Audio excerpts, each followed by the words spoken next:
Bismillahirrahmanirrahim. Salam alaikum à tous et à toutes. Alors je reviens de mon voyage de Vichy et donc j'ai acheté une bouteille chez Cora de là-bas.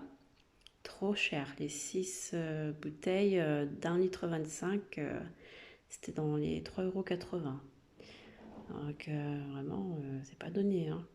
Et j'ai cru que sur place, ils allaient faire un effort et vendre ça moins cher, et non. C'est les prix partout pareil, voire même plus cher, parce qu'Aura, c'était pas donné, hein, ce qu'il y avait dedans. Alors, se sentir bien au quotidien avec Vichy Célestin, reconnu eau minérale par décret impérial depuis 1861. Ouais, ça c'était, je pense, à l'époque de Napoléon. D'ailleurs, il y a le parc Napoléon, je voulais le visiter là-bas. Mais il a plu et il faisait super froid. Et la nuit tombait, donc on n'avait pas eu le temps. Mais on y repassera, Inch'Allah, une autre fois. En été peut-être. Inch'Allah, amin. Vichy Célestin est apprécié depuis des siècles pour sa pétillance légère et ses bienfaits. Ouais, c'est une eau gazeuse naturelle. Et c'est riche en minéraux, naturellement gazeuse, 100%. À utiliser dans le cadre d'une alimentation saine, variée, équilibrée, d'un mode de vie sain, bien sûr. Pourquoi je vous parle de cette eau riche en minéraux? Alors, service consommateur, compagnie de Vichy, 1 à 3 Eisenhower, 03 200 Vichy. Des diététiciennes à votre écoute. Vous voyez, 1,25 litre, donc c'est même pas 1,50 litre. Et c'est cher, c'est hyper cher. Vichy Célestin, minéral et active, teint, digestion. Eau minérale naturelle, naturellement gazeuse. Et en fait, c'est pour vous dire que la purification de l'âme, ça passe aussi par son alimentation, sur beaucoup de choses, les minéraux, le nettoyage de ses chakras. Et un des premiers chakras, c'est le chakra avec les minéraux. Donc, faut toujours avoir de l'eau riche en minéraux, enfin, les légumes, les fruits, tout ça. Parce que si vous n'êtes pas bien alimenté, vous savez pas ce que vous mangez n'importe comment, vous mangez des chips, des trucs transformés, vous faites pas vous-même votre repas avec amour, qu'il n'y a pas la bénédiction, si vous ne dites pas Bismillahirrahmanirrahim, vous n'êtes pas conscient que ce que vous mangez parce que il faut vous nourrir et pour entretenir votre véhicule. Le véhicule, c'est votre corps physique et votre corps subtil. Le corps subtil, c'est tout ce qui est aura, tout ça. Donc si vous ne prenez pas en charge et prenez pas soin de tout ça, ça va être compliqué après pour se purifier l'âme et le cœur et l'esprit.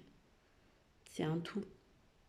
Il y a le corps, il y a l'esprit, mais l'esprit, c'est quelque chose d'immatériel, d'immatériel qu'on ne voit pas, d'invisible à l'œil nu, mais qui réside dans le cœur pour certains, d'après les scientifiques, pour d'autres dans le cerveau, pour d'autres c'est dans le chakra couronne, donc c'est encore un peu plus haut au-dessus de la tête, un peu comme une auréole, pardon.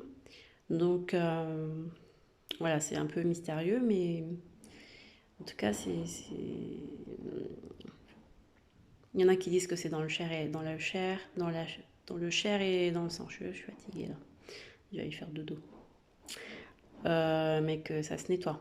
Donc au niveau de la circulation sanguine, quand vous avez le sang qui traverse tout le corps, et puis après qui est renettoyé par le sens bleu, rouge, ouais, comme ça je crois, en passant par les ventricules et tout, enfin bref, j'ai oublié parce que Ça remonte à loin mes études de médecine.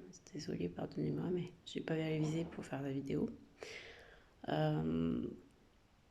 un mélange de tout. De toute façon, la spiritualité, c'est un mélange de sciences humaines, toute la psychologie humaine, la sociologie, la psychiatrie. Enfin, vraiment, il y a aussi la science physiologique. Après, vous avez la science physique. Maintenant, il y a la quantique,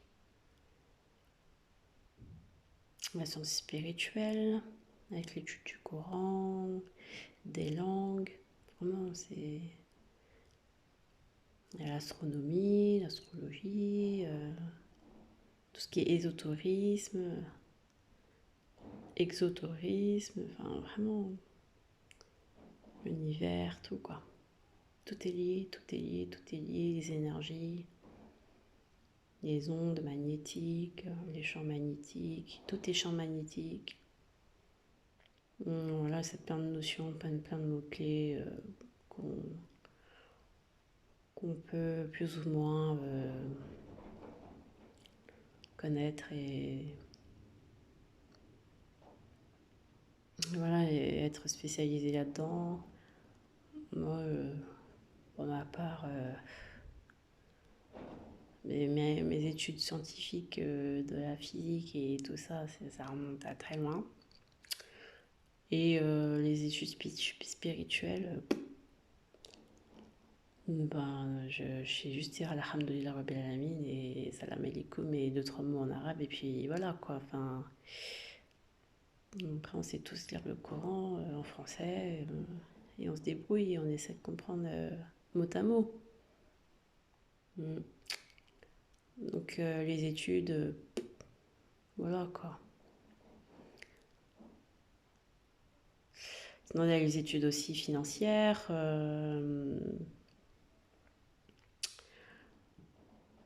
Plein de choses. Faut tout connaître. Les études militaires, stratégie en militaire,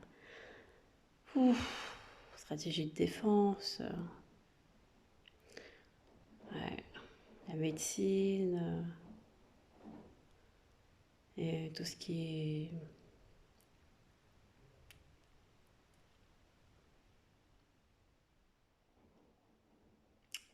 s'apparente aux relations humaines. Ouf, voilà.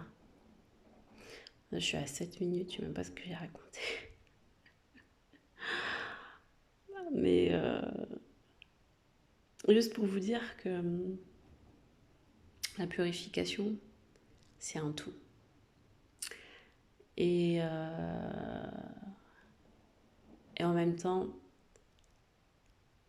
ça, c'est un tout, donc il faut être calé dans à peu près tout. Mais en même temps, même si t'es pas calé du tout, c'est pas grave. Parce que tu peux t'en sortir. Il suffit juste de s'attacher à Dieu unique. Et si t'as ça dans ton cœur, dans ta vie, eh bien, t'as pas besoin de savoir autre chose en fait. T'as pas besoin de te prendre la tête avec pas mal de science ou quoi. Si dans ta tête, tu te dis, voilà, Dieu est unique, un seul Dieu pour tous et qu'il faut respecter la vie sacrée qu'il nous a donnée, ben, tout roule, tout va plus facile.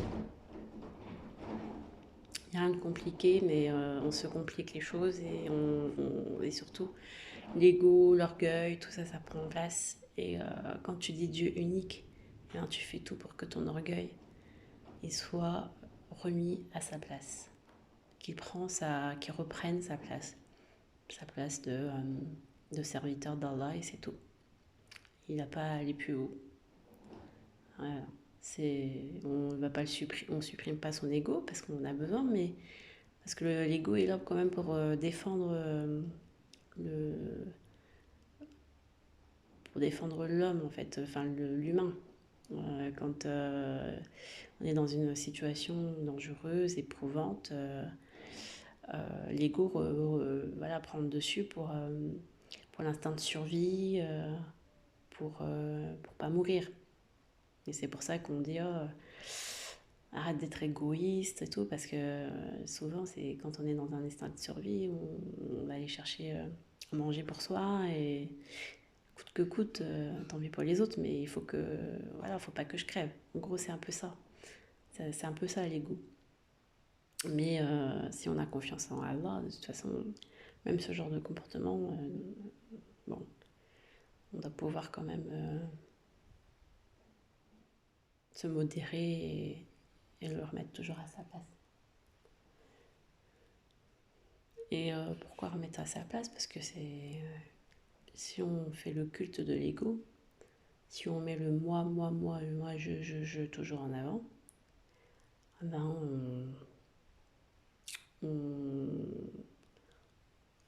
on s'idolâtre nous-mêmes en fait. Et c'est du shirk, c'est de l'associanisme. Et c'est le problème un des grands problèmes majeurs qu'on a dans nos sociétés actuelles. On est des adultes enfants gâtés pourris, et voilà, un peu trop orgueilleux, et l'ego a pris beaucoup plus de place qu'il ne le faut. Et on a oublié Allah. Donc c'est ça en fait. Donc le Dieu unique, bah non, parce qu'après c'est qui le Dieu? Bah c'est nous-mêmes. Et même il y a certaines pensées qui disent Dieu est en nous.